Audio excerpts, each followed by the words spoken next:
Okay, students, let us continue with the underground cables. In the last lecture, we have discussed about the dielectric losses that occur in your underground cables. We discussed about the comparison between DC cables and AC cables. We have also discussed about the limitations of the underground cables. Okay, in today's lecture, we will discuss about the specifications of power cables. Specifications means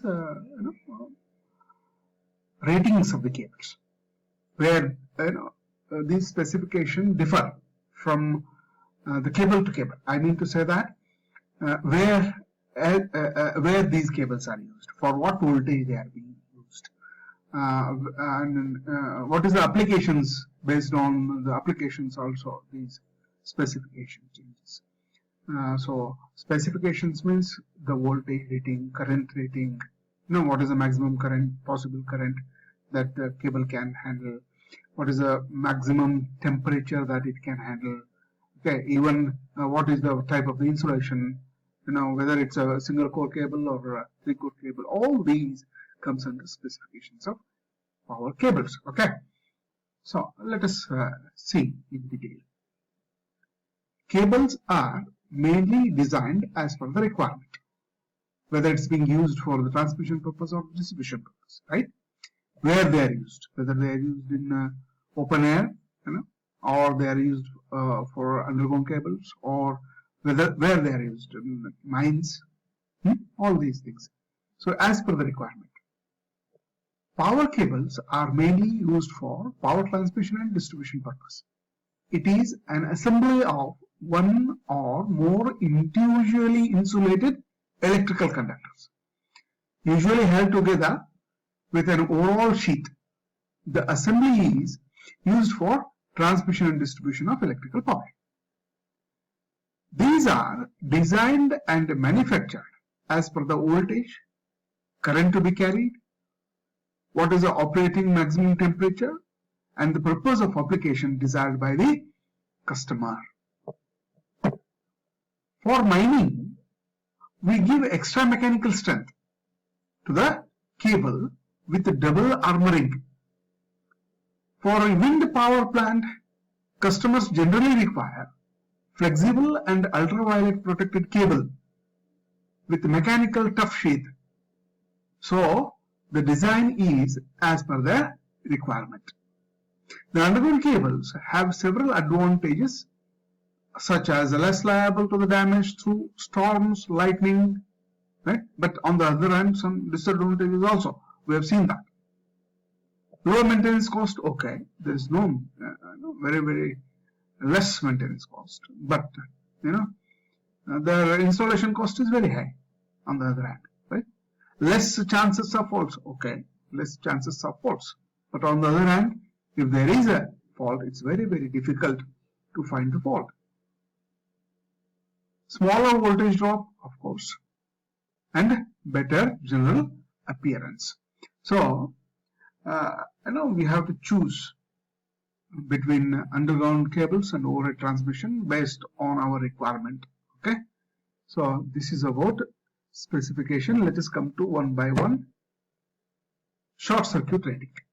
It happens frequently that the conductor size necessary for an insulation is dictated by its ability to carry short circuit current rather than sustained current.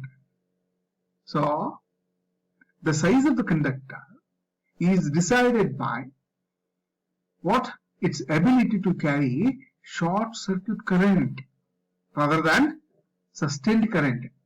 During a short circuit, there is a sudden inrush of current for a few cycles, followed by a steady flow of current for a short period until the production switchgear operates, normally between 0.1 to 0.3 seconds. So, the size is decided by size of the cable is decided by short circuit rating. Okay, next comes current carrying capacity. The current carrying capacity is an important aspect in the selection of the optimum size of the conductor. Voltage drop and short rating is also very important aspects to select the economical and optimum size of the conductor. The safe current carrying capacity of an underground cable is determined by the maximum permissible temperature rise. Remember this. The safe current carrying capacity is decided by what? Permissible temperature rise. You know, temperature rise is because of the losses, and losses are because of current, I square R losses. So, what is the maximum current carrying capacity? It is decided by permissible temperature rise. The cause of temperature rise is the losses that occur in the cable, which appear as a heat.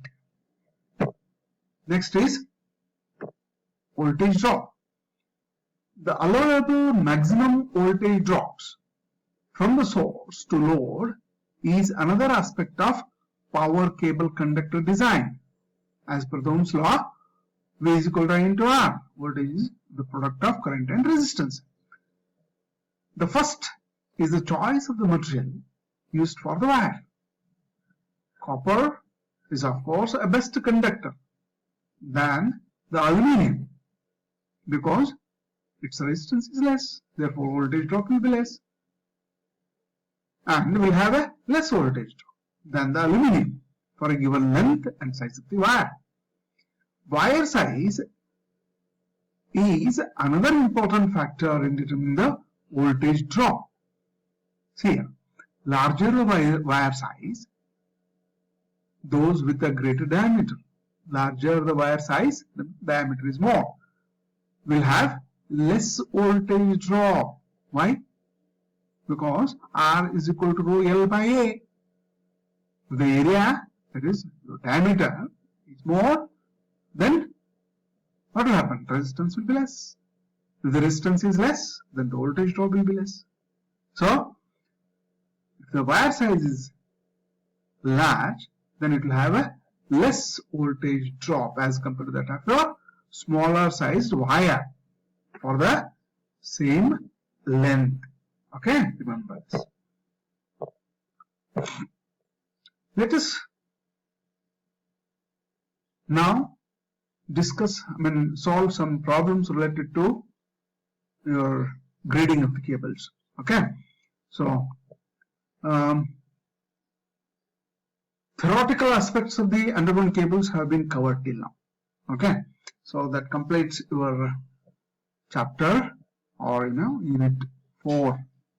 But let us discuss, solve some problems related to one or two problems on grading of cables. Okay, let us take first example. A single core lead covered cable has a conductor diameter of 3 cm and insulation diameter of 8.5 cm. The cable is insulated with two dielectrics 5 and 3 respectively. The maximum stresses in the two dielectrics are 38 kV per centimeter and 26 kV per centimeter respectively. Then calculate the radial thickness of insulating layers. Radial thickness of insulating layers and working voltage of the cable. This has been asked for 8 marks in BTU question paper. Okay, so let us see the problem. He has given cable conductor has a diameter of 3 cm, that is small d is 3 cm, and insulation diameter is, that is capital D, is 8.5 cm.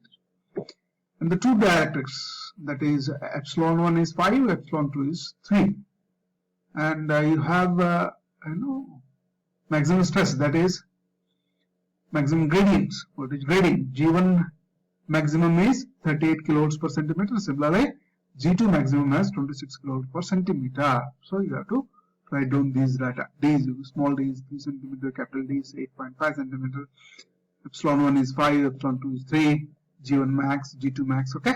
Now you know G1 max is given by what? Q divided by pi epsilon 1 d. So you know G1 max, you know pi value, you know epsilon 1 value, you know d value. Substitute all the values and find out the unknown Q, right? So why I have taken G1 max 38 in kilovolts? No. So kilo means 10⁻³ per centimeter. So you convert it into meter. So 1 into centimeter is converted into meter. 1 into 10⁻². Similarly here also. D is 3 centimeters. So 3 into 10⁻². So I have converted centimeter into meters. So when I substitute all these things, so what I got is 1.79 into 10⁻⁶ coulombs. Okay. Now what is that we have to file? Calculate. We have to calculate the radial thickness of the insulating layers, right?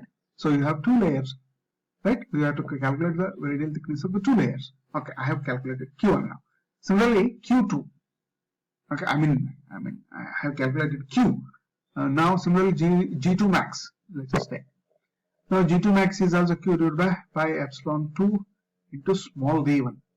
See, small d1 is the diameter of first layer, insulating layer. So substitute all known values here. We know we have just now calculated. Okay, 1 point. Just now I calculated. No, what is that? 1.79 into 10⁶ coulombs, right? So you have substitute all those things. So find out what is D1 now. So with this, I have calculated D1. D1 is 7.3 centimeter. You might have, just where did I put this 1.107 and how did I get? Because I have calculated what is 1.79. No, that is 1.79. So it should have been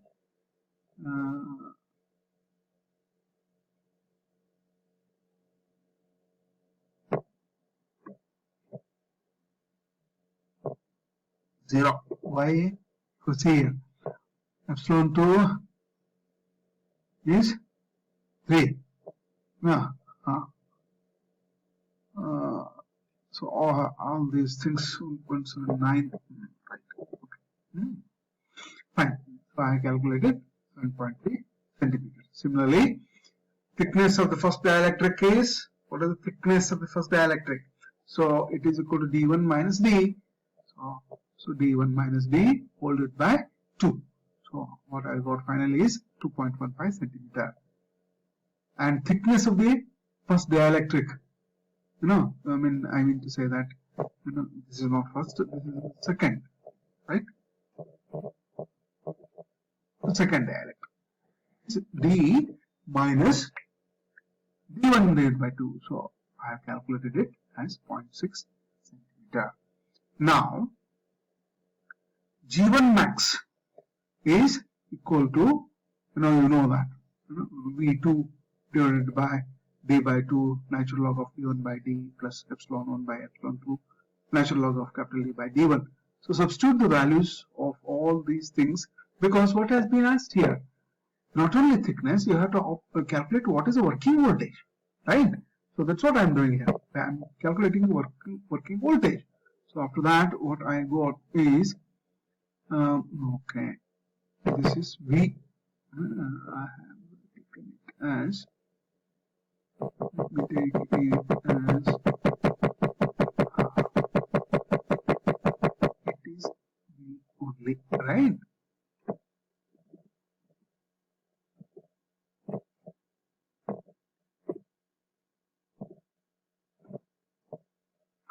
Fine. So this is V only. Okay. So this is V. So this is D by 2. I have taken it into 2V. Come to the numerator. Finally, what I calculated is operating voltage is 65.14 kilovolts maximum. And if you convert it into RMS, p by 2